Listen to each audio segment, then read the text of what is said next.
Hello guys, hari ni kita nak masak sayur goreng sawi raja yang sangat sedap dan mudah je nak buat. Yang mana tak tahu, ni lah sawi raja guys. Nama sayur ni sawi raja, okey? So, bahan yang diperlukan bawang putih dan ikan bilis. Yang ni kita akan blend kasar. Okey. Blend. And ini adalah hasilnya.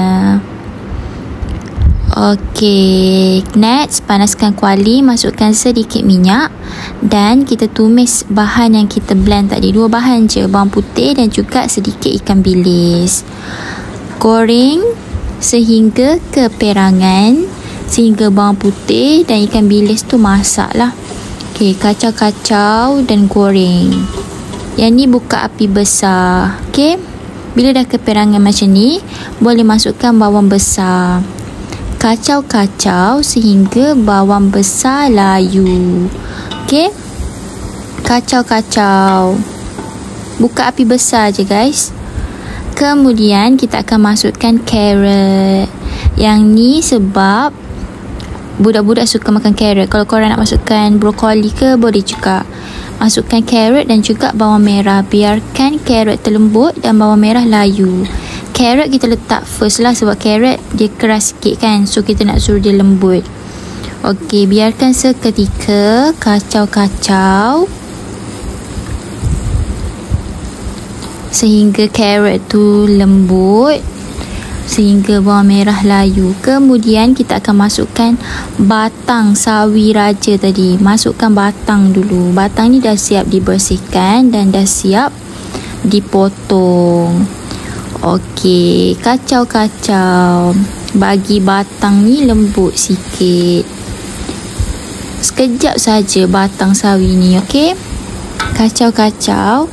Kemudian kita masukkan 2 sudu sos tiram bersama sedikit air. Masukkan dekat dalam sayur kita ni. Kacau-kacau sehingga sebati dengan sayur ni. Kemudian kita akan masukkan sayur sawi raja tadi. Okey, masukkan sayur sawi raja. Yang ni pun dah siap dicuci dan dibersihkan lah. Barulah kita masukkan dalam kuali. Kacau-kacau sayur sawi raja kita. Korang tengok, nampak sangat sedap and menyelerakan. Budak-budak pun boleh makan juga. Okey, sebab tak pedas pun. Masukkan secukup rasa, sedikit garam dan sedikit ajiso black pepper. Kacau-kacau sehingga sebati dan sekata perencah kita dengan sayur-sayur tadi. Sayur sawi raja ni sangat sedap sebab tekstur dia tu nak sama macam tekstur sayur bayam. Korang nak makan dengan nasi pun boleh, nak ratah sayur sahaja pun boleh. Sayur sawi raja ni sangat sedap. Korang nak buat lauk untuk makan tengah hari pun boleh, nak buat lauk untuk makan malam pun boleh. Bila dah siap dan sayur tu dah layu, boleh rasa sedap ke belum. Okey, ni rasa dah sedap. Sayur sawi raja kita is done. Goreng simple macam ni memang sangat sedap. Makan dengan nasi putih, nasi panas, sangat-sangat sedap. Yang tak suka sayur pun boleh bagi ratah je sayur ni. Korang patut try buat, okey?